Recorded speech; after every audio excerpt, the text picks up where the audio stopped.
Hey guys, and welcome back to my kitchen. Now today I have been meaning to record this video for a little while. Now what you'll find on the channel is a bunch of gluten-free recipes because going gluten-free is really important if you're trying to heal and seal a leaky gut. We are going to talk about the 3 most usable, tasty, gut-friendly, gluten-free flour alternatives. It's really important because going gluten-free doesn't have to mean you are sacrificing any flavor or taste, but it's also really important to use healthy gluten-free flours. Now, a lot of commercially made gluten-free products are actually not that good for you. So, knowing how to make things using healthy gluten-free flours is really important. So I wanted to show you 3 or 4 flours that I like to use that are healthy, they're gut friendly, they're tasty, and they're going to be so much better for you than going for a gluten option. Now, cooking with a gluten-free flour actually does require a little bit of know-how because it's different. It's different to using a normal white flour or a gluten-containing flour.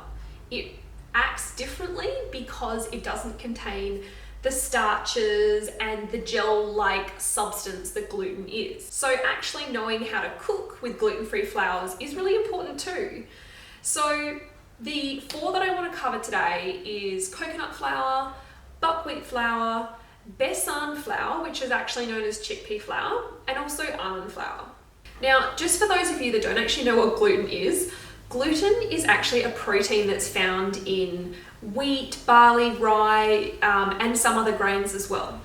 Now, it is also actually used as an additive in a lot of commercially made products because it forms a gel-like substance. So it kind of like thickens the sauce. So you'll find it in pretty much anything commercially made. So it's in salad dressings, it's in canned goods, it's in soup, processed meat, it's in just so many different things. It's even found in ice cream as well. So if you are going gluten-free, it's really important to read the packages if you are buying commercially made products.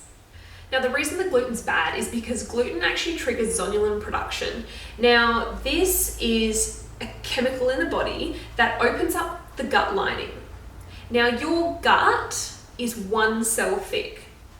1 cell, which is not a lot. What it's supposed to do is actually open and close. So there are things called tight junctions, which open and let viruses, let bacteria into your bloodstream where your immune cells can actually attack them and get rid of them. When the tight junctions remain open, you get food particles leaching into the blood system, which is not where it's supposed to be, and your immune system is like on red alert. It causes systemic inflammation, and that gives your body a low-grade level of inflammation. Now, we know that inflammation causes pretty much every disease we know about.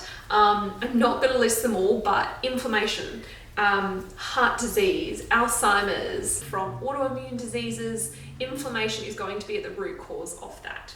So it's not so bad if you have gluten every now and then, like once every 2 weeks or once a month. The problem is gluten is actually in everything. So you might not be having it once a day, you might be having it 10 times a day, and it's that low-grade level of inflammation that actually causes all the problems. So these 3 flours are great alternatives. So you can replace things like pancakes, you can replace bread, you can still enjoy cake and cupcakes, you just make them with gluten-free, healthier flours. So the ones I wanted to talk about today, so coconut flour. This is a little bit difficult to cook with, and it definitely takes a little bit of trial and error. So when you cook with coconut flour, you really need to add more eggs than you would normally, and you normally need to add a little bit more oil. So coconut oil, butter, olive oil, you generally need to add a little bit more than normal.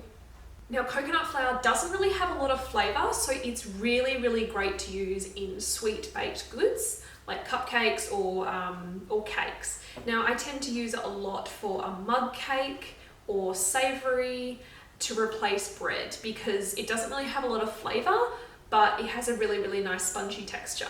Now, the other one is buckwheat flour. Now, buckwheat flour, I'm kind of like a little bit, I don't use it a lot because it has quite a strong buckwheat flavor to it. So you have to be kind of a little bit careful where you use buckwheat flour, or you might use buckwheat flour mixed in with another flour, like almond flour, for example.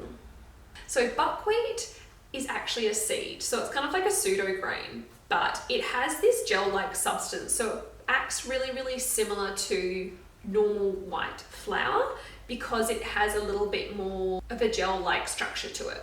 Now, the other one is almond flour. Most people have heard of almond flour. Now, almond flour personally would have to be my favorite because you can have it in sweet, in savory. It's very, very easy to cook with. You do just need to add some sort of binding agent to it.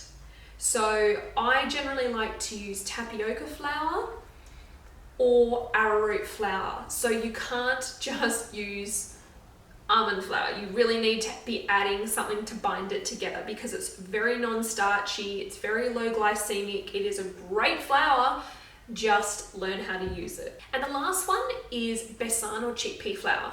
Now, besan flour is made from chickpeas, so if you do have some level of gut dysbiosis, if you get a little bit of bloating, a little bit of gas, then definitely don't have this flour, but it is a really great gluten-free flour to use if you can tolerate chickpeas.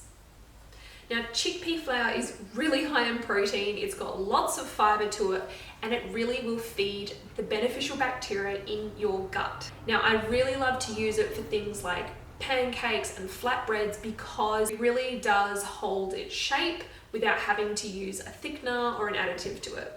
So hopefully that gives you a little bit of an idea about what flours you can use as a replacement for gluten flour.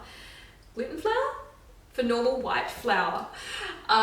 So a lot of gluten-free commercial products usually use potato starch, they have rice flour, and that is very heavy on the gut. It's hard to digest, and it's also very starchy.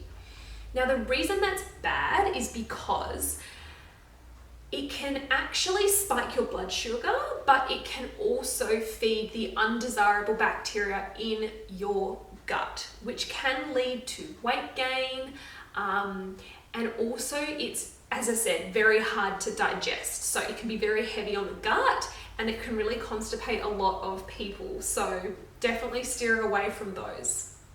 So if you did like this video, please give us a thumbs up. It really does help the channel. Please comment below if you've used any of these flours. I really want to know how or what your experience was like. And also please subscribe if you want more videos and more gut healthy information like this.